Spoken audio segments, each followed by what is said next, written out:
कौन ब्रह्मा का पिता है, कौन विष्णु की मां, शंकर का दादा कौन है, हमको दे बता।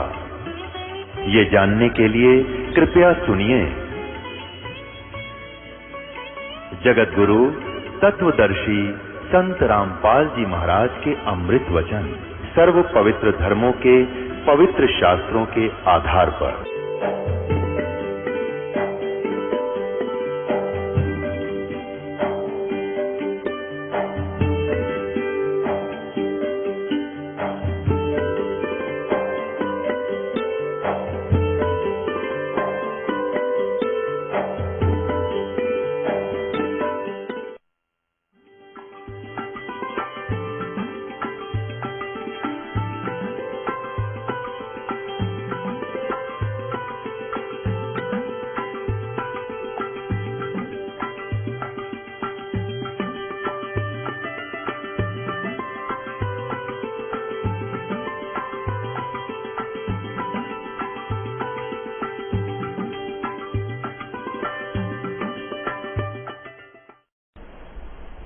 देखिएगा पवित्र गीता जी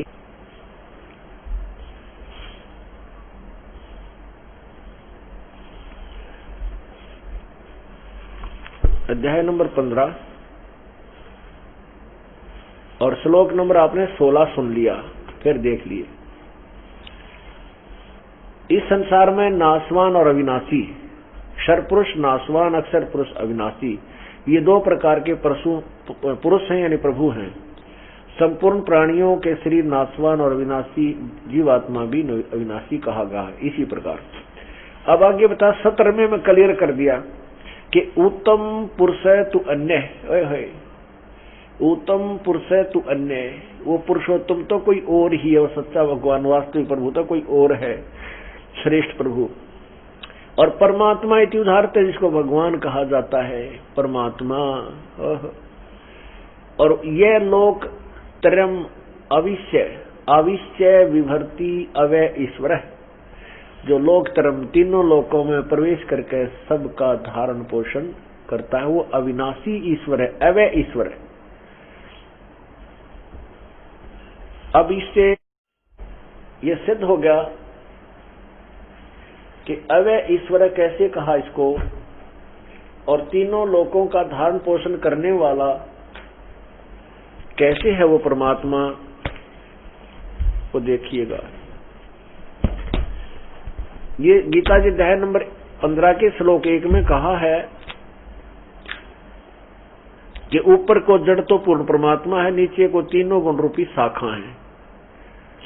और जो इसको तत्व से जानता है, यानी जड़ सभी विभागों को जानता है, जड़ कौन है, क्षर पुरुष कौन है, डार अक्षर पुरुष कौन है, डार कौन है, तना कौन है, शाखा क्या है, पत्ते कौन है, तो स वेदविद वो तत्वदर्शी संत है। कि देखिएगा संसार रूपी वृक्ष, गीता अध्याय नंबर 15 का मंत्र नंबर 1 से 4 का वर्णन है। परमात्मा ने खुद आकर बताया कि अक्षर पुरुष एक पेड़ है, निरंजन वाकी डार और तीनों देवा शाखा है, ये पात रूप संसार। परमेश्वर कबीर जी ने बताया है। अब देखना अक्षर पुरुष, ये देखिएगा ये एक पेड़ है, यानी इससे ऊपर जो हम देखते हैं इसको इतना जो देखते हैं, ये एक पेड़ है।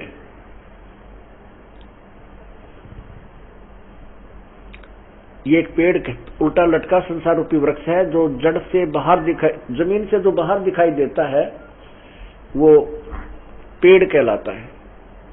ये ऐसा एक पेड़ है। तो ये क्षर पुरुष, ये तना तो अक्षर पुरुष है, पर ब्रह्म है, और डार जो है ये ज्योति निरंजन क्षर पुरुष है, और ब्रह्मा विष्णु में से तीनों शाखा हैं, रजगुण ब्रह्मा, सतगुण विष्णु, तमगुण शिव जी, और हम पातरूप संसार। और जड़ कौन है, पौधे की, उस पेड़ की, संसार रूपी वृक्ष की जड़ कौन है, जहां से सबकी उत्पत्ति हुई है, जहां से सबका पालन पोषण होता है, वो पूर्ण परमात्मा, पूर्ण परम अक्षर ब्रह्म, यानी पूर्ण ब्रह्म कबीर साहेब, कबीर परमेश्वर है।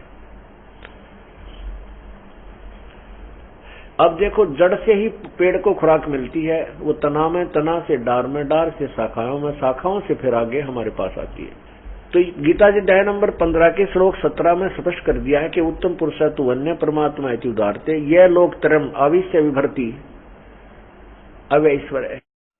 जो तीनों लोकों में प्रवेश करके सबका धारण पोषण करता है वो अविनाशी प्रभु है और वही सर्वश्रेष्ठ परमात्मा है। वो इन दोनों से उपरोक्त श्लोक 16 में कहे हुए से भी कोई और है और वही परमात्मा कहलाता है। परमात्मा प्रभु भगवान का वास्तविक जो परिभाषा है कि वो केवल सुख देता है, दुख नहीं देता, वो भगवान कहलाता है। और जिसने ऐसी दुर्गति कर रखी वो भगवान नहीं, लेकिन यहां और किसने माने ये स्वामी हो गया। हम प्राणियों के ऊपर इसका प्रभुता होगी, इसलिए इसको भी स्वामी कहने लगे, भगवान कहने लगे। जैसे कबीर परमात्मा ने बता रहे सत्संग में कि तुम्हारा भगवान जो ब्रह्म है, जो ब्रह्मा विष्णु महेश का पिता है, ये तो ऐसा जानो जैसे एक कसाई बकरे पालता है, उन बकरों को सर्व सुविधा देता है, चारा भी होता है, उनके लिए जलाशय भी होता है, उनमें चराता है, उनके लिए फिर रक्षा के लिए ऊपर गर्मी सर्दी से बचने के लिए व्यवस्था करता है, हिंसक पशुओं से बचने के लिए व्यवस्था करता है। तो वो भोले भाले बकरे उस कसाई को एक दयालु भगवान अपना स्वामी मान लेते, क्योंकि वो देखते हैं कि उनके लिए कितना सुविधा करता है, चारा चलाता है, पानी पिला के लाता है।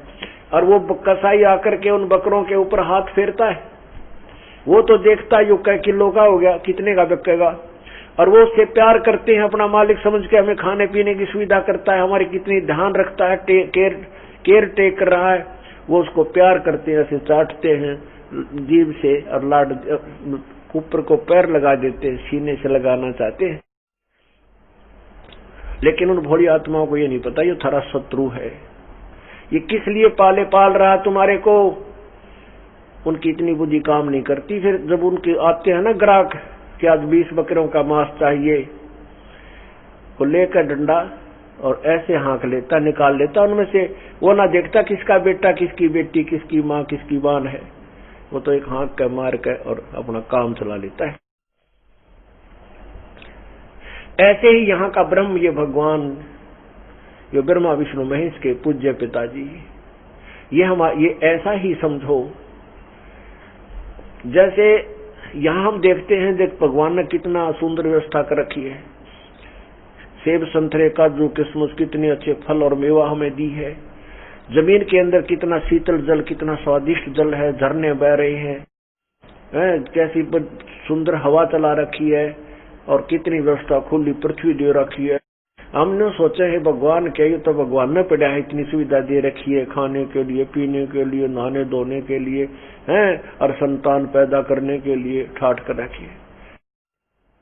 हमारी बुद्धि इतना ही काम करती है, हम नहीं सोच सके ये जुल्म क्यों रहा हमारे साथ। एक एक्सीडेंट में पूरा परिवार का परिवार विनाश हो जाता है, किसी का बेटा मर जाता है या किसी की बेटी मर जाती है, किसी का टांग कट गई, किसी कैंसर हो रही है, गधे कुत्ते बनम लाग रही है, अपने ही तो भाई बहन थे। तो यह आंख तो भाई परमात्मा दे, कबीर परमात्मा ने आके हमें ये मोतिया बंद का ऑपरेशन कर दिया। दिक्कत के तो नैन चश्म इनका फेरा मोतिया बंद रे। जैसे किसी को सफेद मोतिया हो जाए ना आंखों में, उसकी आंख इतनी स्वस्थ दिखाई देती है जैसे इन्हें सब कुछ दिखाई देता होगा, लेकिन उसे दिखता कुछ नहीं, वो कति ब्लाइंड है। तो ऐसे ही हम इतने आँखों वाले दिखे, बड़े बुद्धिमान दिखे, राजा बन जाते हैं, विद्वान बन जाते हैं, वैज्ञानिक बन जाते हैं, पर हमारे वो आंख को ना, वो मोतिया बंद हो गया आध्यात्मिक ज्ञान वाली आंखों के। और वो ऑपरेशन ही सतलोक आश्रम बरवाला और क्रोठा में ही होता है। और वह जिसने आंखों का ऑपरेशन यहाँ करवा लिया, उस अज्ञान वाली आंखों का, फिर देखना उसको कितनी दूर तक का दिखाई देता है। तो परमात्मा, यही प्रमाण आपको देखो विष्णु पुराण में दिखाता हूं। ये इसलिए दिखाता हूं कि कोई फिर बिना लालटेन के मेरे गेल ना खस है।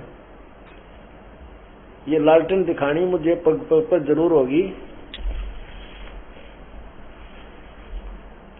ये देखिएगा श्री विष्णु पुराण और गीता प्रेस गोरखपुर से प्रकाशित है। ये देखना यहां से, इसके अनुवादक हैं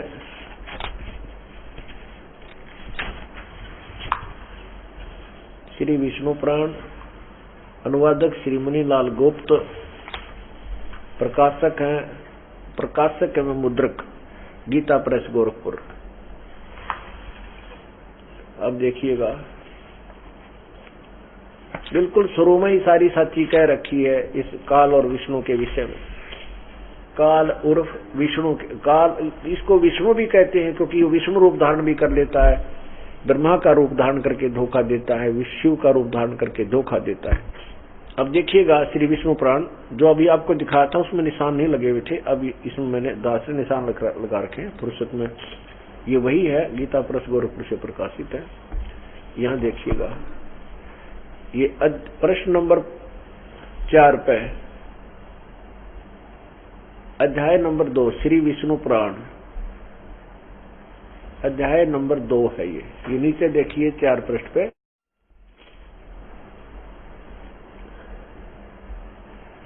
हम अपने काम की चीज पढ़ेंगे। हे द्विज, परब्रह्म का प्रथम रूप पुरुष है। ये काल को विष्णु को ही परब्रह्म कहते हैं। परब्रह्म का, हे द्विज, परब्रह्म का प्रथम रूप पुरुष है। अव्यक्त और व्यक्त इसके अन्य रूप है तथा काल उसका परम रूप है। ओए होए, काल।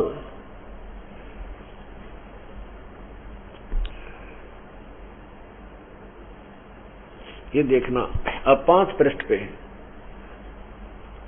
हे मैत्रेय, प्रलय काल में भगवान के सामान्य अवस्था में सतीत हो जाने पर, पुरुष के प्रकृति से पृथक सतीत हो जाने पर विष्णु भगवान का काल रूप परिवर्त होता है। ये क्या करता है कि जब एक ब्रह्मांड में ये प्रलय करता है,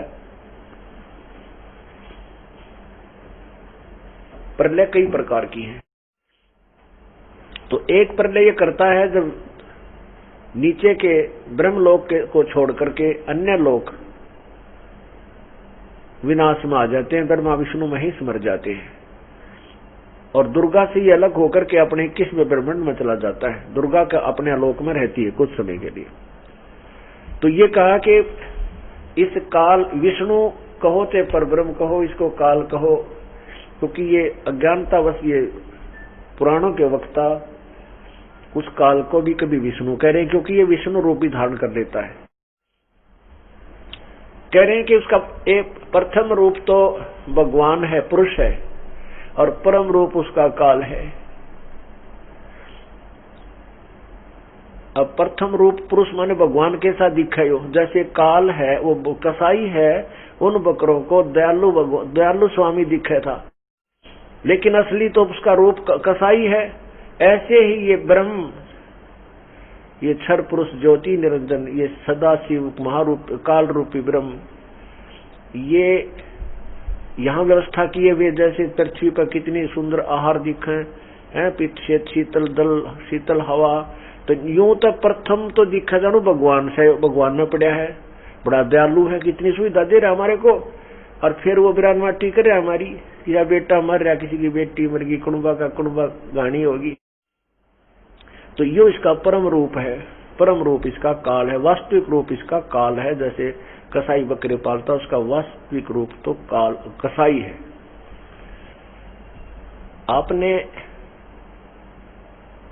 आपको ये दास ये तत्व ज्ञान सुना रहा है, सदग्रंथों को यथार्थ रूप में आपके समक्ष पेश कर रहा है। गीत अब शंका, जिन्होंने एक समय ये दास सत्संग कर रहा था,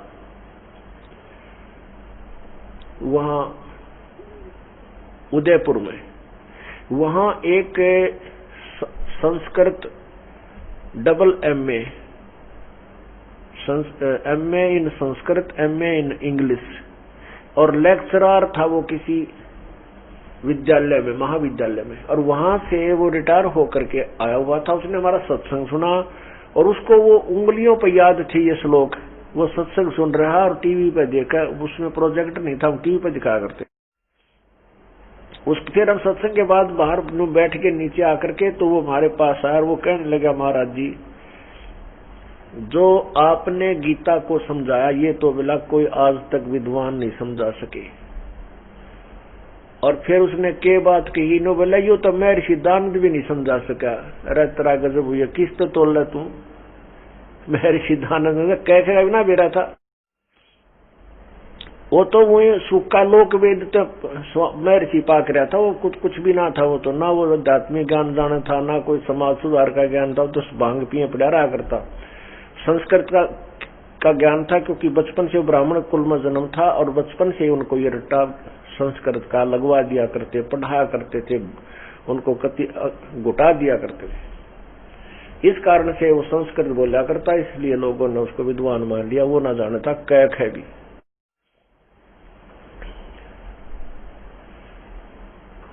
तो पुण्यात्मा, और वो कहता मैं औरन समझाता फिरता हूँ गीता जी को, पर जो आपने समझा दिया ऐसा मैंने कभी समझानी आज तक नहीं देखा। मैं कहा देख भी नहीं सकते, अब देखोगे कहां से को था को ना। दास के ऊपर परमात्मा कबीर साहब ने मेहर करी, अपना खजाना खोल कर रख दिया।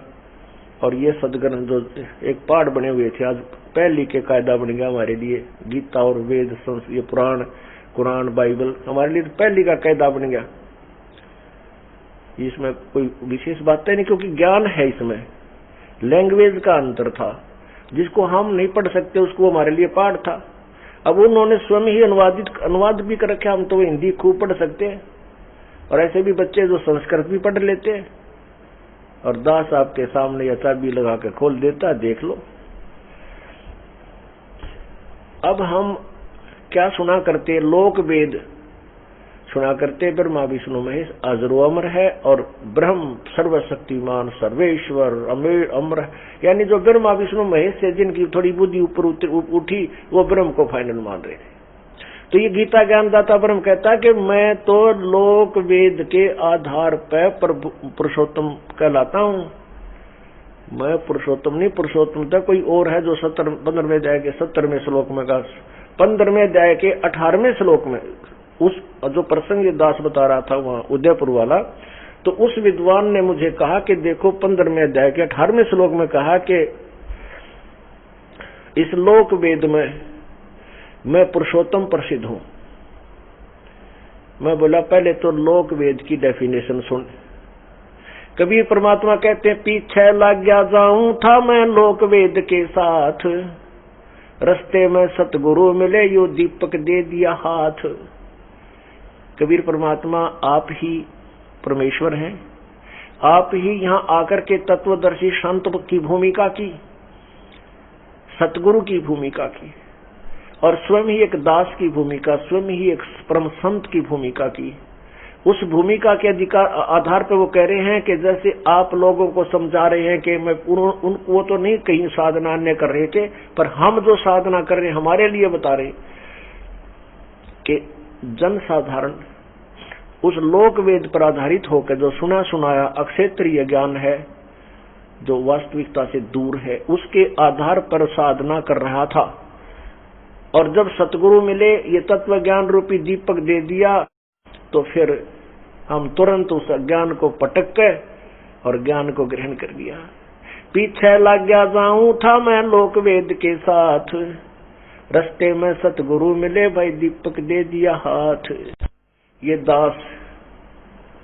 दास रामपाल दास पहले हनुमान जी का पुजारी था, और लोक वेद के आधार पर हनुमान चालीसा 7 बार डेली करता था। हनुमान जी का व्रत रखता था, 25 वर्ष तक कंटिन्यूस रखा। घर के भी छोम आ जाते, सिर में दर्द हो जाता, बालक सा था जो शुरुआत की। घर के घर वाले कहते भाई तू बोधा है आदमी, और क्यों सिर में दर्द कराया करे, क्यों भूखा मरया करे। ना कोई घर का जाना था किसी व्यक्ति को, पर मेरे या पिछली संस्कार मालिक के दिए हुए थे, पर वो डटया ना गया, क्योंकि जो पुण्य आत्मा है वो कोई न कोई भक्ति की आड़ पकड़े बिना रह ही नहीं सकते। 25 वर्ष तक मैंने हनुमान जी के व्रत रखे, मंगलवार के, जन्माष्टमी का व्रत रखना। अब व्रत रखा करते, व्रत तो थोड़े याद रहा करते, अब भूख गनी वर्तवार्थ का नहीं, ना मंगल अनुमान याद आया करता, वो भूख याद आया करती, किस समय 12 बज जाए रोटी खाओ। तो ऐसा ये लोकवेद था। ब्रह्मा विष्णु महेश को सर्वेश्वर माने बैठे थे, ये लोकवेद था। और जो ब्रह्म को फाइनल माने बैठे, ये भी लोकवेद है। सुना सुना ज्ञान, बिल्कुल शास्त्र से बहुत दूर, यानी लोकवेद होता सुना सुनाया अधूरा ज्ञान, अक्षेत्रीय ज्ञान। तो मैंने उसको सुनाया कि जो आपने सुना है, जैसे ये क्या कहना चाहता है ये ब्रह्म, के मुझे तो लोकवेद में सुने सुनाए ज्ञान के आधार पर मैं परमात्मा प्रसिद्ध हूं, नहीं तो फिर 15 में जाके 70 में श्लोक की क्या आवश्यकता थी लिखने की। वो लेक्चरर ने बोला बात क्या आपने तोड़ पाट दिया। तो वो कहने लगा आपने तो कमाल कर दिया, जमा आंख बना दी मेरी तो, और मैं और समझा करता, मुझे इस गीता का कह का पता नहीं था। और तेरा गजब हुई हो। तो पुण्यात्माओं अब देखिएगा वो गीता जी अध्याय नंबर श्लोक 15 का, अध्याय 15 का श्लोक 18, पवित्र गीता जी अध्याय 15 का श्लोक आपने 17 सुना। उत्तम पुरुष है तू अन्य परमात्मा इति उदाहरते, यह लोक तरम आविश्य विभर्ति अवैश्वर है। उत्तम पुरुष तो कोई अन्य ही है जो तीनों लोकों में प्रवेश करके सबका धारण पोषण करता है, वह अविनाशी परमेश्वर परमात्मा इस प्रकार कहा गया है। अब 18वें में देखना है, ये गीता अध्याय नंबर 15 का श्लोक 18। क्योंकि मैं क्षर पुरुष नाशवान जड़वर्ग से और अतीत हूँ और अविनाशी जीवात्मा से भी उत्तम हूँ, इसलिए लोक और वेद में पुरुषोत्तम नाम से प्रसिद्ध हूँ। अब संस्कार देखो इसकी दोबारा। यस्मात् शरम अतीत अहम अक्षरात अपि च उत्तम, अतः अस्मि लोके वेदे च प्रथित पुरुषोत्तम। इसका अर्थ क्या है कि मैं मेरे अक्षित, ये क्या कहना चाहता है काल भगवान, कि जितने मेरे 21 ब्रह्मांड में मेरे अंतर्गत ये आत्मा है, ये चाहे तो शरीरधारी है चाहे आत्मा रूप में सूक्ष्म रूप में है, इन सब से मैं तगड़ा हूँ, अतीत हूँ, ऊपर हूँ। इसलिए लोक वेद के आधार पर मुझे पुरुषोत्तम प्रसिद्ध हो रहा हूँ। लेकिन मैं पुरुषोत्तम नहीं है, क्योंकि उत्तम पुरुष तो अन्य परमात्मा की उदाहरते, वो तो 70 में मैं क्लियर हो लिया।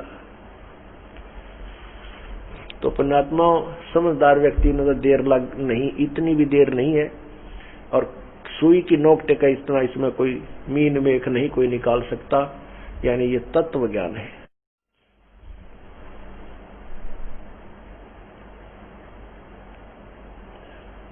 पुण्यात्माओं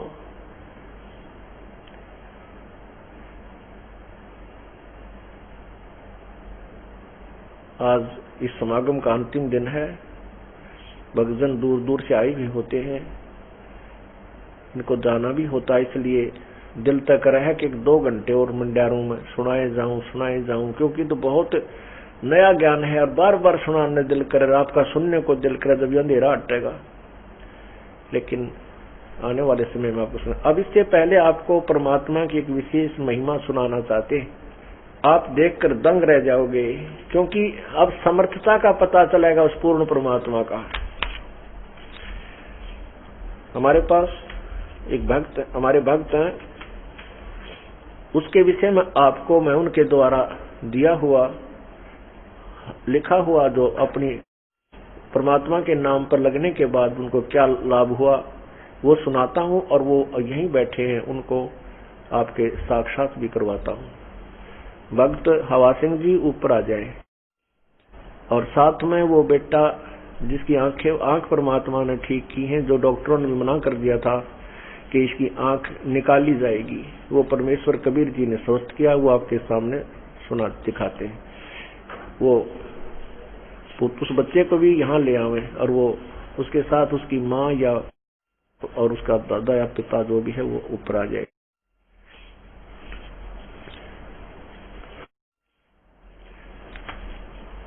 पहले आपको उस बच्चे के विषय में सुनाते हैं जिसकी आंख ठीक की परमात्मा ने।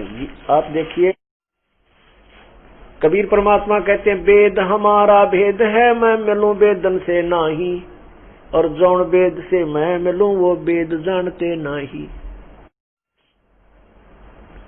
परमात्मा कबीर जी कहते हैं कि मैं वेद मेरा ही मेरी महिमा गा रहे हैं, और मैं इन वेदों में वर्णित विधि से प्राप्त नहीं हो सकता।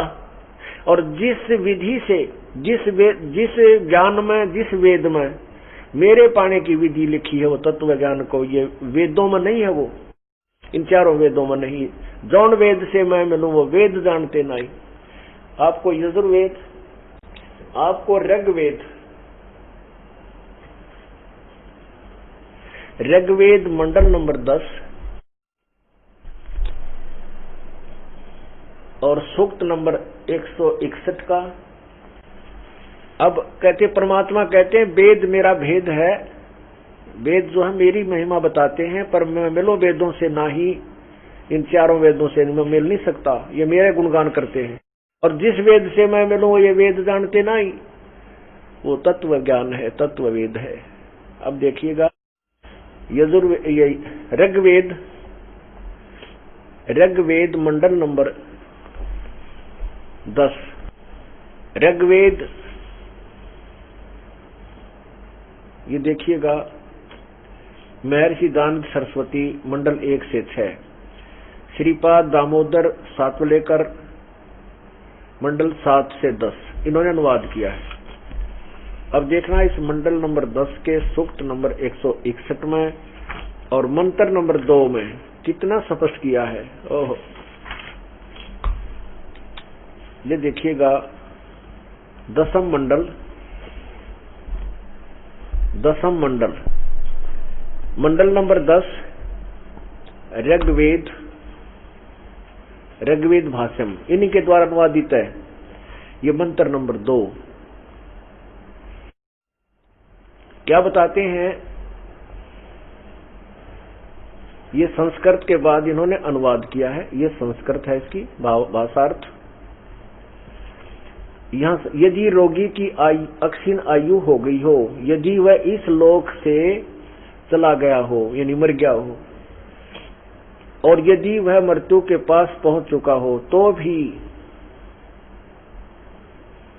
भी उसको मैं मृत्यु देवता नृति से के पास से लौटा ला सकता हूं, और उसको 100 वर्ष का जीवन जीने के लिए प्रबल करूंगा। अब और देखो,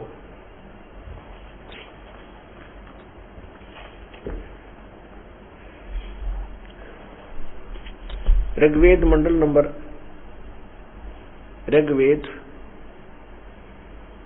ये मंडल नंबर 9 और 10 महर्षि दानंद सरस्वती, ये तो इसकी फीत लाया करते, इसका नाम तो ये अडंगा बिक जाता, इनका अडंगा किया वेदों का।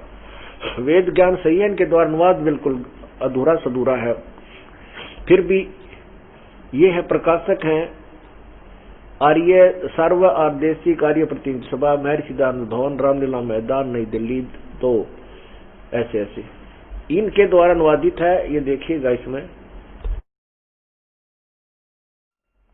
मंडल नंबर 10 और सूक्त नंबर 161,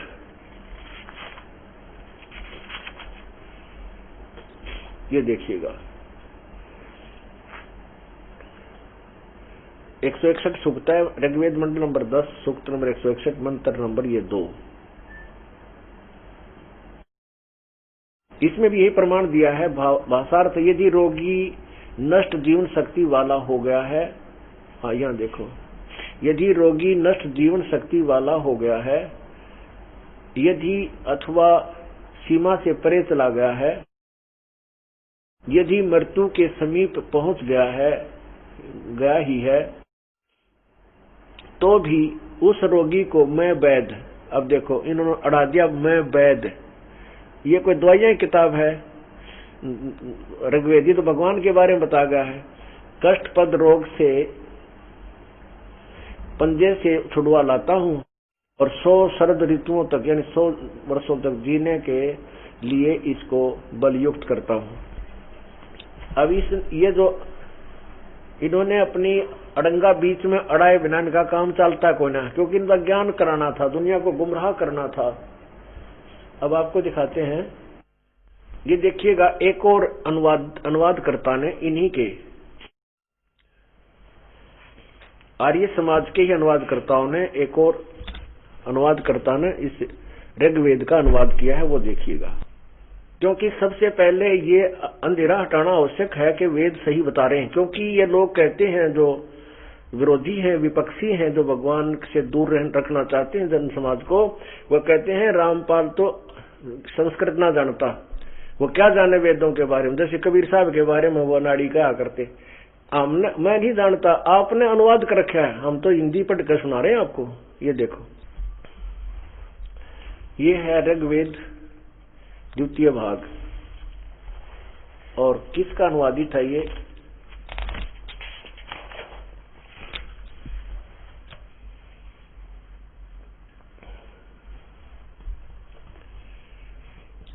प्रधान कार्यालय वेद मंदिर, महात्मा वेद भिक्षु सेवा आश्रम,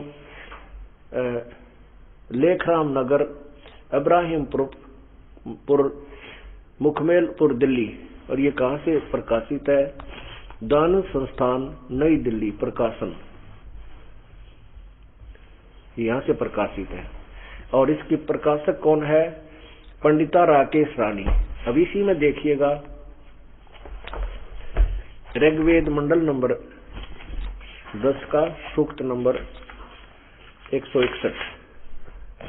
देखिएगा, ये है ऋग्वेद मंडल नंबर 10 सूक्त नंबर 161 और ये मंत्र नंबर 2।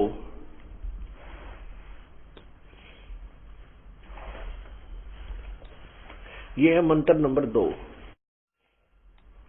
इसने सही किया है, यदि किसी रोगी की जीवन शक्ति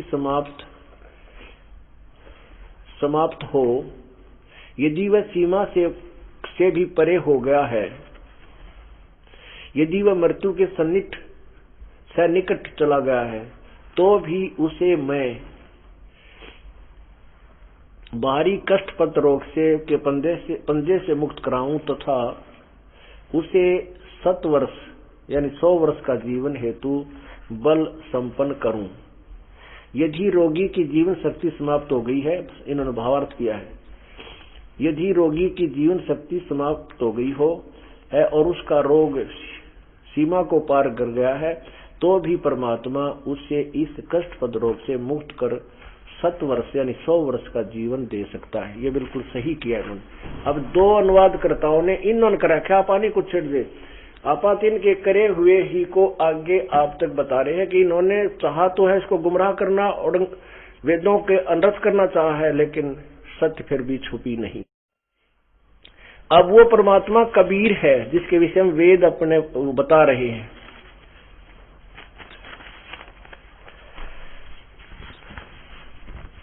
इनके द्वारा ये आपने देखिएगा, ये बच्चे आए हैं, ये लड़का बैठा है, इसका दादाजी और इसकी मम्मी इसके साथ है, इनकी माताजी। इनके चित्र देखो,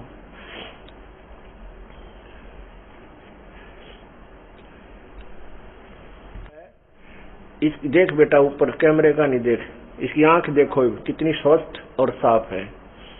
उधर देख बेटा लाइट का की तरफ, ये देखो, बस ये बिल्कुल स्वस्थ है अब ये बच्चा। अब देखना, इन्होंने अपनी आप बीती मुझे लिखकर दी है, क्योंकि ये खुद भी बताना चाहे तो बताएंगे। अब सुनिएगा, ये इसके दादाजी बैठे बच्चे के, ये इसकी मम्मी और ये बच्चा। इन्होंने अभी नाम लिया था, परमात्मा की शरण ग्रहण की थी इन बच्चों ने, इस बच्चे के माता पिता ने। और उसके बाद क्या हुआ कि इस लड़के का चाचा जो नाम नहीं ले रखा उसने, इसके माता पिता ने नाम ले रखा, उपदेश परमात्मा का भी दिया है। इसके आंख में चोट लगी, से 2 महीने पहले इन्होंने नाम लिया था, 1.5 महीना पहले नाम लिया था। तो इसका चाचा लकड़ी काटता था, लकड़ी को फाड़ रहा था, बांधने के लिए ठीक कर रहा था। लकड़ी का टुकड़ा उठ के और इस बच्चा वहीं खेल रहा था, आंख में जा लग गया, इसकी आंख में लग गया और आंख का मांस फट गया बराबर पे, राइट साइड वाली का। ये इन्होंने क्या बताया है, ये मैं आपको पढ़ के सुनाता हूं। मैं सतीश पुत्र सूरजमल, गांव बधौड़ कहे जिसको, जिला हिसार का रहने वाला हूं। मैं अपनी आप बीती लिख रहा हूं। मैं नामदान लिए हुए अभी तक 1 महीना 5 दिन ही हुए थे कि हमारे ऊपर काल ने ऐसा झपट्टा मारा कि मेरा भाई रोहतास घर की लकड़ियां काट रहा था। एक लकड़ी का गुटका टूटकर मेरे पुत्र उम्र 5 वर्ष की आंख में जा लगा। हमने देखा कि लड़के की आंख से खून बह रहा है।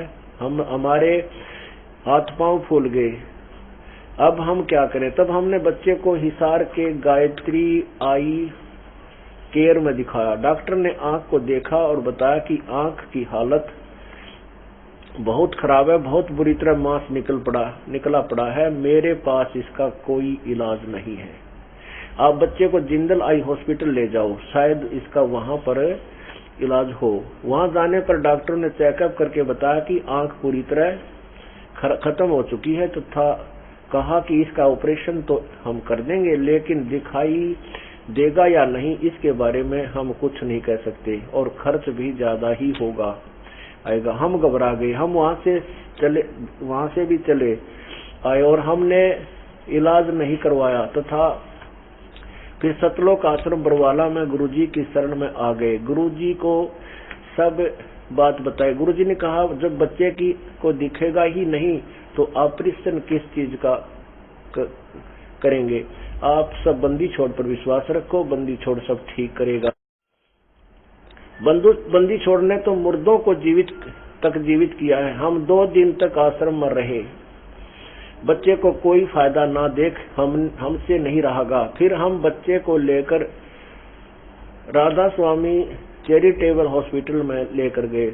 वहां पर भी डॉक्टरों ने कहा कि आप इसे अग्रोहा मेडिकल में ले जाओ। फिर हम अग्रोहा मेडिकल में लेकर आए। वहां पर भी निराशा हाथ लगी। डॉक्टरों ने आंख देखकर कहा कि आंख बोदी हो गई है, जैसे कपड़ा बोदा हो जाता है तथा अपने आप टूटता है, वैसे ही हो गई। आप इस बच्चे को पीजीआई रोहतक या ऑल इंडिया दिल्ली में ले जाओ, क्योंकि बच्चे की आंख भी निकालनी पड़ सकती है। शाम हो गई थी। हम वापस फिर सतलोक आश्रम में आ गए। हम रात भर गुरुजी की शरण में रहे। आश्रम में ही हम एक भगत जी मिले, जिनकी जान पहचान ऑल इंडिया अस्पताल वाले डॉक्टरों के पास साथ थी। उनके पास हम दिल्ली चले गए। वहां पर डॉक्टरों ने आंख को देखा और बहुत से टेस्ट करवाने को लिखा और कहा आंख खतरे में है। हमको नहीं लगता कि पहले जैसा दिखेगा, खर्च भी ज्यादा ही आएगा। हम बहुत घबरा गए, क्या करें क्या न करें। हमें कुछ समझ नहीं आ रहा था। हम वहां से बगैर इलाज कराए चल पड़े। जब हम दिल्ली से घर आ रहे थे तो गांव के बस स्टैंड से उतरकर थोड़ा सा ही चले थे कि मेरे और मेरे पिताजी की बच्चे को लेकर कहा सुनी होगी। मैंने पिताजी से रूठकर कहीं भाग जाने की सोची। बच्चा मेरे साथ था। उसमें ये इनके दादाजी ने नाम नहीं दे रखा था, या ले रखा था आपने? तो नहीं नाम ले रखा था, नाम ले रखा था इन्होंने। लक्ष्मण प्लीज पढ़ो। रोट कर कहीं भाग जाने की सोची। बच्चा मेरे ही साथ था। रात करीब 9-10 बजे, अंधेरा बहुत था। मेरे पिताजी ने सोचा कि मैं उसके पीछे पीछे आ रहा हूं, लेकिन मैं वापस किसी साधन में चढ़कर बरवाला तक आया। फिर आश्रम तक पैदल चलकर गुरुजी की शरण में सतलोक आश्रम बरवाला पहुंच गया। करीबन 11 बजे का समय हो गया। जब मेरे पिताजी घर पहुंचे तो घर वालों ने मेरे और बच्चे के बारे में पूछा, क्योंकि बच्चे समेत आश्रम में आ गया लड़का, इसका पिता तो बच्चे का पिता। और इस तो मेरे पिता पूछा। पिताजी ने कहा मुझे नहीं मालूम कहाँ गया। बस अड्डे पर मेरा और उसका झगड़ा सा हो गया था।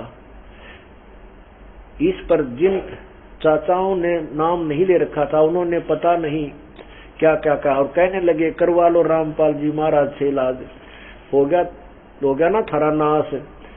मेरे पिताजी को कहने लगे कि ये कहीं इन दोनों को मार कर फेंक आया होगा, हम इसको नहीं छोड़ेंगे। सभी परिवार वालों ने जोहड़ कुआ सभी जगह देखा लेकिन कहीं पता नहीं लगा। सुबह हो गई, फिर गांव में ही एक भगत है जिसने काफी समय से गुरुजी का नाम ले रखा है। मेरी मम्मी उसके पास गई तथा उससे सब बातें बताई। उस भक्त ने कहा कि आपके बच्चे कहीं नहीं जाएंगे, हम पूर्ण परमात्मा से जुड़े हैं, हमारे साथ अनहोनी नहीं हो सकती। फिर उस भक्त ने आश्रम में फोन किया तथा डॉक्टर कृष्ण और रामफल भगत जी से बात की। उन्होंने बताया कि वे दोनों आश्रम में हैं, गुरु जी की चरणों में सुरक्षित हैं। हमारे घर वालों को कुछ शांति मिली तथा विश्वास हुआ कि हमारे बच्चों को जिस परमेश्वर ने मरने से बचा लिया, क्या वह हमारे बच्चे की आंख ठीक नहीं कर सकता। हम उसी दिन से पूरे विश्वास के साथ परमात्मा की शरण में लग गए तथा बच्चे सच्चे मन से भक्ति की। 15 दिन में हमारे बच्चे की आंख बगैर किसी दवाई के पूर्ण रूप से ठीक होगी। बोलो सतगुरुदेव की जय।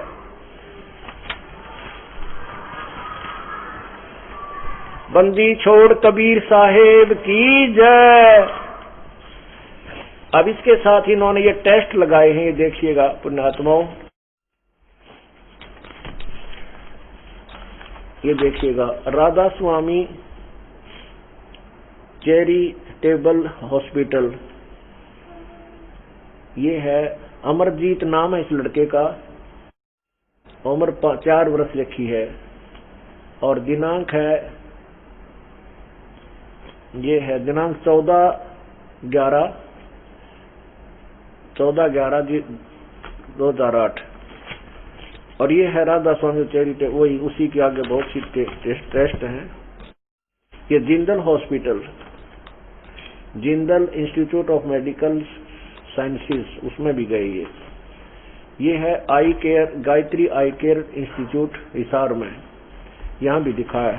पुण्यात्माओं एक गरीब, इन्होंने अब देख लिया कि सब डॉक्टर विनाट लिए, वैसे भी क्योंकि जब पुराने भक्त होते तो इतना अविश्वास भी नहीं होता, फिर भी अच्छा किया इन्होंने क्योंकि आंख का मामला था और सब डॉक्टरों की भी सलाह ले ली और डॉक्टरों ने भी हाथ खड़े कर दिए।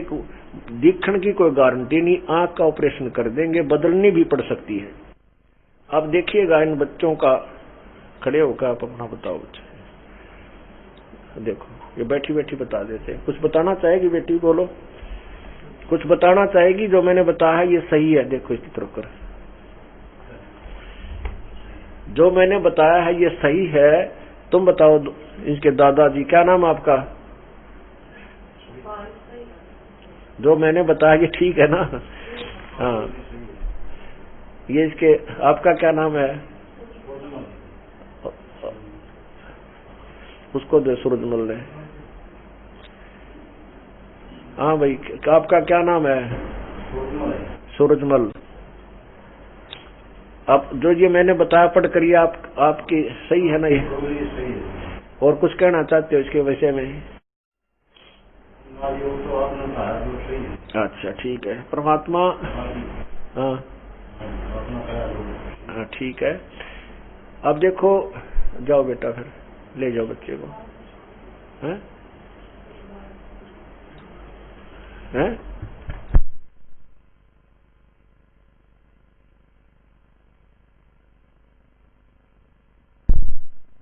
की माँ कुछ बताना चाहती है, बोल बेटी। हाँ, अग्रवाल हॉस्पिटल में ले गए बच्चे को। हाँ जी, बना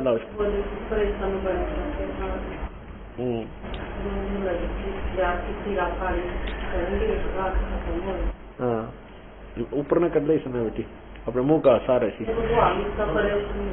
हाँ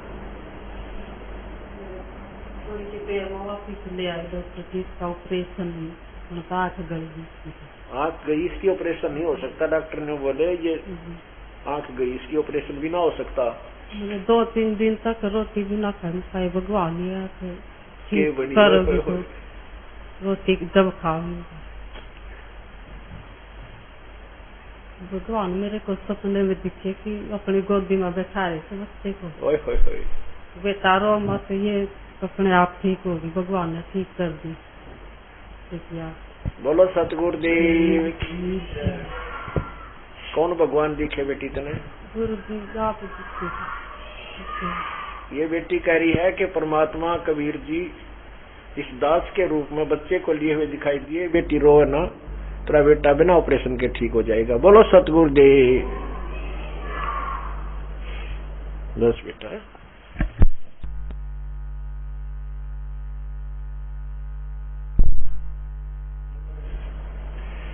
अभी आपने इस दुखी परिवार की आत्म कथा सुनी। अब इस बच्चे की क्या जीवन था, एक आंख निकल जाती और देखो आज इसकी आंख कबीर परमात्मा ने स्वस्थ कर दी। इस कबीर परमात्मा ने स्वस्थ कर दी और वेदों में भी यही प्रमाण देते हैं कि पूर्ण परमात्मा आपको दीर्घ रोग से भी बचाव कर देता है। आगे क्या कहा है?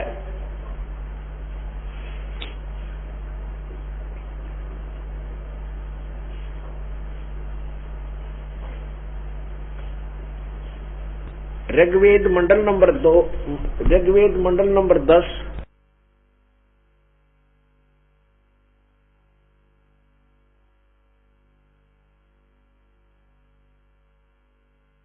कबीर परमात्मा कहते हैं, अपनी महिमा आप बताते हैं कि संत सतगुरु शरण में आने से आई टले बला और जय मस्तक में सूड़ी होगा काटे में टल जा। अब आपको एक ऐसा उदाहरण और दिखाते हैं, सुनाते हैं, उनकी आत्म कथा बताते हैं। उससे पहले परमात्मा कहते हैं, वेद मेरा भेद है, मैं मिलूं वेदन से नाही, और जौन वेद से मैं मिलूं वो वेद जानते नहीं। वो महिमा अपने ऋग्वेद मंडल नंबर 10 सूक्त नंबर 161 के मंत्र नंबर 2 को पढ़ा। अब 5 को और पढ़कर देखो श्लोक को, क्या क्या स्पष्ट किया है ये देखिए। ऋग्वेद मंडल नंबर 10 सूक्त नंबर ये 161 है, सूक्त नंबर 161 और इसका ये मंत्र नंबर ये 161 यहां से प्रारंभ होता है और इसका ये मंत्र नंबर 4 आपने देखा, 2 देखा। अब ये देखिएगा, ये 4 है और ये 5 है, ये मंत्र नंबर 5 है, ये 5 है। इसका यहां पर अनुवाद किया है। क्या कहा है? हे रोगी, मैं तुझे रोग से मुक्त करूं और तुझे मैं पाऊं, यानी प्राप्त भी हों, यानी मोक्ष भी करूं तेरा। तू पुनः आ, यदि कहते नवजीवन प्राप्त प्राणी, नवजीवन के धारक, हे सकल अंग युक्त, तेरी चक्षु आदि इंद्रियों और सारी आयु तुझे दूं।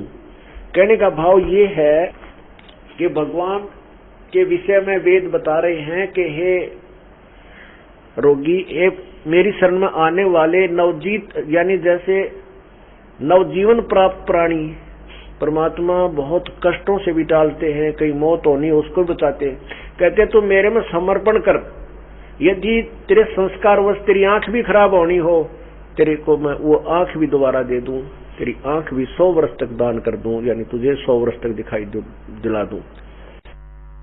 आपके समक्ष अब वो उदाहरण देते हैं कि सतगुरु शरण में आने से आई टले बला, जय मस्तिष्क में सूली होवा कांटे में टल जावे। यदि संस्कारवश जीवन समाप्त होना हो, खत्म होना हो, मृत्यु होनी हो, वो कांटा लाग कर टाल दे परमात्मा अपनी प्यारी आत्मा की, जो परमात्मा के सच्चे नाम से जुड़ा हुआ है, पूर्ण संत के माध्यम से, सतगुरु शरण में आने से। अब आपके समक्ष भक्त हवा सिंह पुत्र श्री प्रेम सिंह, गांव गांधरा, जिला रोहतक, वर्तमान में दिल्ली पुलिस में ASI के पद पर तैनात है।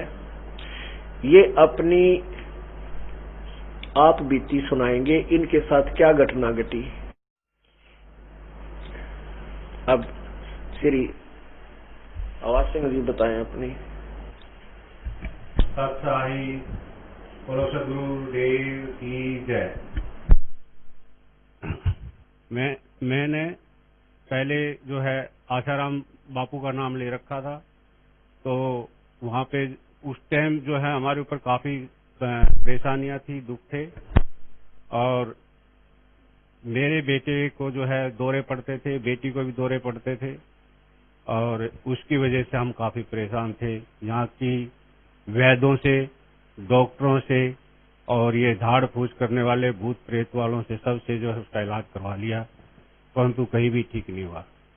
बालाजी, मेहंदीपुर स्वामनी करवाई, वहां गए, सालासर गए, वहां स्वामनी करवाई, वहां गए, तीर्थों पे इतने गए, ये जितनी देवियां हैं, चारों धाम हैं, और ये जितने भी है वहां पर संत महात्माओं से भी मिले, तीर्थों पे गए और हर जगह गए, परंतु उसको कहीं आराम नहीं हुआ।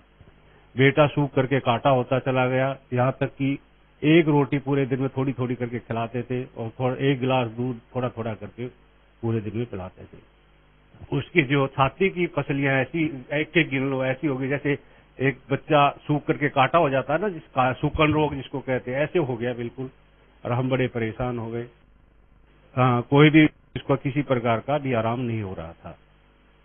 आसाराम बापू से भी प्रार्थना की, उन्होंने भी कहा पीपल के चक्कर लगाओ, वहां की मट्टी लो, पानी लो, जैसे उन्होंने कहा वैसे किया, परंतु कोई आराम नहीं हुआ। परंतु काफी कुछ करने के बावजूद भी जो है कुछ नहीं होने पर मेरा वहां से विश्वास कम हो गया, तीर्थों से विश्वास कम हो गया, इन साधु महात्माओं से विश्वास कम हो गया। तो मैंने एक भगत था राधा स्वामी का, वो मेरे को मिला, उसने मेरे को कहा, तो मेरे को वहां ले गया, तो वहां का सत्संग सुना तो मेरे को कुछ पसंद आया, मैंने वहां भी नाम ले लिया।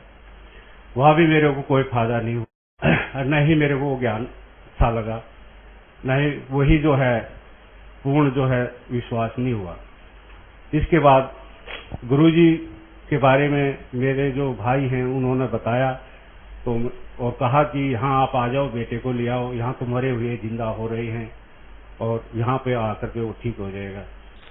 इसके बाद हम यहाँ गुरुजी की शरण में आए, नाम लिया, तो इसके बाद मैं बताता हूँ घटना कि क्रोथा आश्रम में मैं और मेरा बेटा, नाम तो पहले ले लिया था, मैं और मेरा बेटा दोनों सुबह उठ करके क्रोथा आश्रम में गए। वहां गुरुजी दर्शन दे रहे थे, हमने दर्शन किया, गुरुजी ने हाथ रखा, हाथ रखने के बाद हम दर्शन करने के बाद पंडाल में बैठ गए। जैसे ही पंडाल में हम बैठे, बेटा कहने लगा, पापा मेरे को भूख लगी है। मेरे को थोड़ा एकदम ही करंट सा लगा, ये क्या हुआ। वह तो उसके कहने, उसने फिर जिद की, तो मैं भंडारे में गया, उसने 2 रोटी अचार के साथ खाई। मेरे को बड़ा महसूस हुआ, यार ये वाकई कोई चमत्कार है यहाँ तो। इसके बाद हम आकर के सत्संग में बैठ गए, सत्संग पूरा हुआ। इसके बाद हलवे का प्रसाद पहले बहुत ज्यादा देते थे, इतना देते थे, उसने वो हलवे का प्रसाद पूरा खा लिया। इसके बाद केले का प्रसाद खाया। इसके बाद कहने लगा, पापा मेरे को भूख लगी है, और फिर मैं उसको भंडारे में ले गया, 1 कटोरा खीर खा गया और 3 रोटी खा ली। 3 रोटी खाने के बावजूद वो कहने लगा, पापा और रोटी चाहिए। मैं कहने लगा, बेटा इतना खा लिया, आज पेट में दर्द हो जाएगा, बाद में खा लेना। वो अपनी जिद पे लगा रहा। मैंने कहा उसको, रोटी देने वाले को, भाई आधी रोटी दे दे, 1 देने की बजाय आधी दे दे।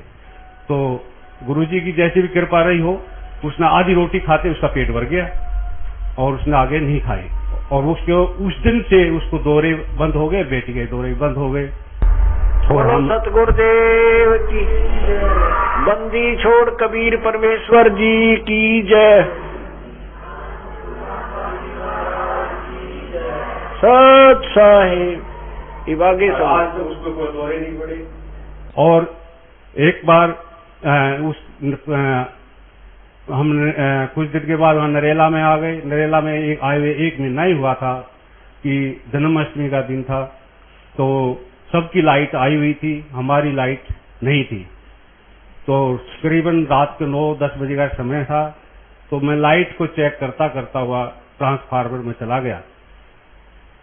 ट्रांसफार्मर के चौतरे पे मैं चढ़ा, तो ऐसे ऊपर को मैंने हाथ किया तो 11,000 जो वोल्टेज की जो तार है उसमें मेरा ये हाथ जो है टच हो गया और मैं ऐसे कैसा खड़ा रह गया, करंट सारी शरीर में हो गया। थोड़ी ही देर में मैं तो गिर गया। गिरने के बाद मेरे को नहीं मालूम क्या हुआ क्या नहीं हुआ। थोड़ी देर बाद मेरे गुरुजी मेरे को दिखाई दिए, उन्होंने ऐसे हाथ किया और मैं जिंदा हो गया। बोलो सतगुरुदेव। जिंदा होने के बावजूद मेरे अंदर इतनी शक्ति आ गई और शरीर इतना कोमल ठंडा ठंडा और ऐसा देवताओं जैसा शरीर मेरा हो गया और मेरे शरीर में किसी प्रकार का कोई दर्द नहीं था और मेरे को ऐसा लग रहा था शायद मेरे शरीर के अंदर भगवान प्रकट हो गए हैं। और मैं उठ के घर आया। घर आने के बाद दरवाजा खुलवाया तो बेटी ने दरवाजा खोला तो बेटी कहने लगी, पापा जी आपके शरीर से तो बदबू आ रही है।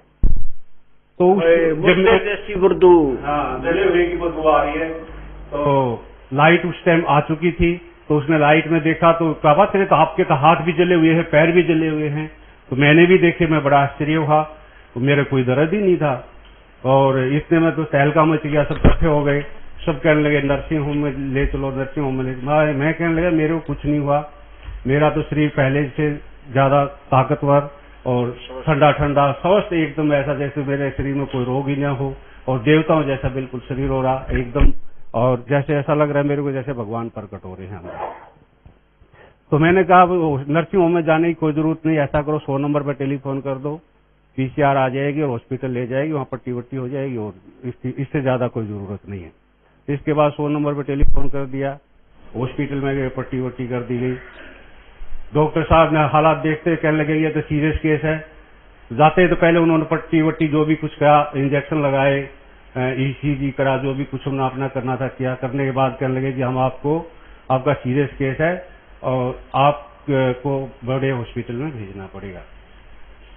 इस पर मैंने कहा कि मैं बिल्कुल स्वस्थ हूँ, मेरा शरीर पहले से, मैंने जो पहले बातें बताई थी वे सब डॉक्टरों को मैंने बताई। तो डॉक्टर को इस बात को मानने के लिए तैयार ही नहीं हुए। वो कहने लगे नहीं, 3 दिन तक तो इसमें आपको इतना खतरा है, किसी टाइम भी आप की जान जा सकती है, इसलिए हम रिस्क नहीं ले सकते। परंतु मैंने कहा मेरे से तुम कुछ लिखवा लो, मिसिज से कुछ लिखवा लो। और जो पुलिस वाला जो आया था एसआई, वो मेरे साथ का था, उसने जो है मैंने उसको कहा, उसने फिर डॉक्टरों का, तो वो मान गए। उसने रात भर मेरे को रखा। सुबह जो उनका जो इंचार्ज है बड़ा डॉक्टर, वो आया, सबसे पहले मेरे पास ही आया, चेक किया। चेक करने के बाद कहने लगा कि हम आपको नहीं रख सकते यहाँ, क्योंकि हमारा नौकरी का सवाल है और आपको बड़े हॉस्पिटल में भेजना ही पड़ेगा।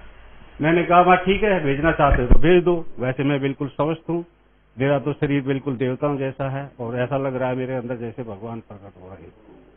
तो उन्होंने एम्बुलेंस के लिए कहा, मैंने मना कर दिया, एम्बुलेंस की कोई जरूरत नहीं, मैं अपनी गाड़ी से चला जाऊंगा। तो वहां से जो है चले, तो हम सीधे घर आ गए। हॉस्पिटल कहाँ जाना था, क्योंकि मैं अपने शरीर का तो मैंने पता था, मैं बिल्कुल कितना बढ़िया शरीर हो रहा है। घर आ गए, उस दिन हम हॉस्पिटल गए ही नहीं। अगले दिन हम गए हॉस्पिटल में, तो वहां जाने के बाद डॉक्टर कहने लगे, वही एडमिट करने लगे और वही कहने लगे 3 दिन तक बड़ा खतरा है, 3 दिन की कभी भी आपकी जान जा सकती है, इसलिए एडमिट करना जरूरी है, ये है वो है। मैंने उन सब बातें उनको बताई कि नहीं, मेरा तो देवता जैसा शरीर हो रहा है, बिल्कुल दर्द नहीं है और एकदम ठंडा ठंडा शांत शरीर है और ऐसा लग रहा है जैसे भगवान मेरे अंदर प्रकट हो रहे हों और मैं गुरुजी ने जिंदा कर दिया हूँ, मेरा आपको घबराने की कोई जरूरत नहीं। इस पर उन्होंने कुछ विश्वास हुआ तो उन्होंने पट्टी वट्टी करके जो भी इलाज करना था कर दिया। हम वापस घर आ गए। 3 दिन तक यही शक्ति बनी रही।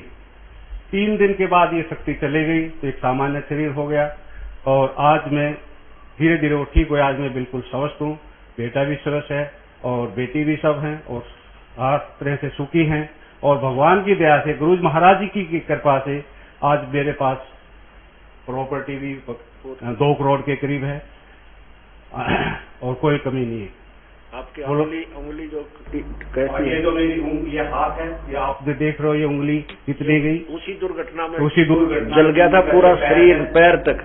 पैर देखो, उंगली काट, पैर देखो, पैर देखो, ये पैर अभी तक चिन्ह है इसका जले हुए का, ये देखिए निकट से अच्छी तरह रख लो आराम से। हाँ, ये जले हुआ अब तक भी चिन्ह है। 3 वर्ष 4-5 वर्ष हो गए इस घटना को कौन से सन की बात है ये? 2003 की। 5 वर्ष तक आज तक चिन्ह है, उंगली इसकी उसी दुर्घटना में कटी थी। एक बार वो मेरे साथ ऐसा घटना हुई, मैं बताना चाहता हूँ, मैंने लिखा नहीं है इसमें, गुरुजी कहेंगे मैं लिख कर दे दूंगा। एक बार मैं ड्यूटी से आ रहा था, स्टेशन पे आया, स्टेशन पे आने के बाद मैंने एक ट्रेन आ रही थी, मैंने ये नहीं देखा वो कौन सी ट्रेन है, और वो जैसे ही वो बंदी हुई मैं उसमें चढ़ लिया। चढ़ने के बाद थोड़ी देर बाद वो मेरे पास टीटी आ गया। टीटी कहने लगा आपने कहाँ जाना है? माजी मैंने नरेला जाना है। बोला ये तो यहाँ से चली हुई अम्बाला रुकेगी, शताब्दी एक्सप्रेस है और ये तो कहीं रुक ही नहीं सकती गाड़ी, इसको तो रोकता भी नहीं है, आप गलत चढ़ गए, इसमें अम्बाला उतरना पड़ेगा। माजी अब कैसे होगा? बोला अब ऐसा करो वहां से ले जाओ आगे ड्राइवर के उसको कह करके वहां रखवाओ। तो मैं वहां जाने लगा आगे, तो आजादपुर से आगे पता नहीं अचानक ही वो ट्रेन इतनी मंदी हो गई कि जिसकी को हद नहीं। तो मैंने वैसे पहले जो उसने कहा कि अम्बाला रुके, तो मैंने गुरुजी का नाम लिया, गुरुजी का ध्यान किया, कहा गुरुजी आज तो मैं बड़ा मुसीबत में फंस गया, मैं क्या करूं, अब अम्बाला जा करके वापस आना बड़ा मुश्किल हो गया। तो बस यही कहना था कि ट्रेन मंदी होती चलेगी और इतनी मंदी हो गई जैसे रुकने के बराबर, और मैं ट्रेन से कूद गया। और मैं जब से देखता हूँ कि मन है ना, मन कहता है कभी वो वैसे ही हो गई हो। उस दिन से मैं वहां से गुजरता हूँ ट्रेन से, तो ये सोचता हूँ कि किस वजह से वो ट्रेन मंदी हुई थी।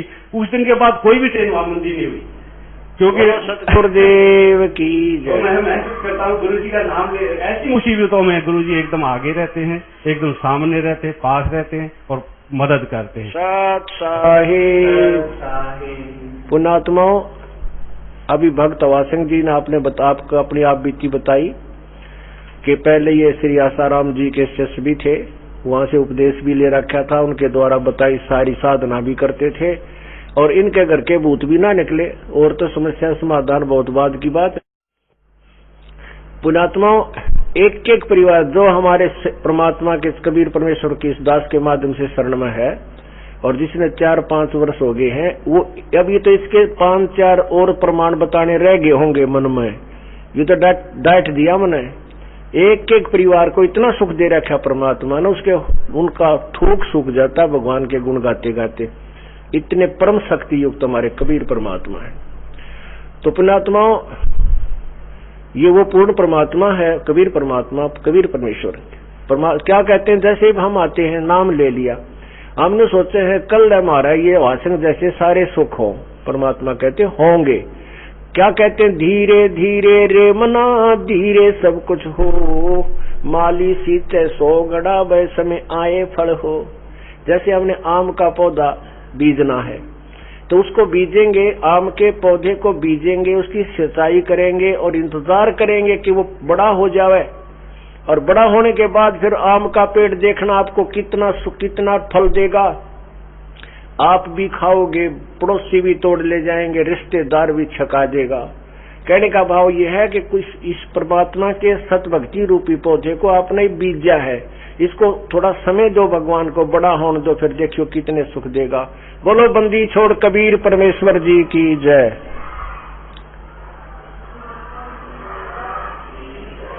पुण्यात्माओं, कोई समय दिया है परमात्मा कबीर जी ने आपको ये राम नाम की लूटन का, लूट लो आप भी, रिश्तेदारों को भी, और सबको लाओ समझा के भगवान के चरणों में। सत साहिब।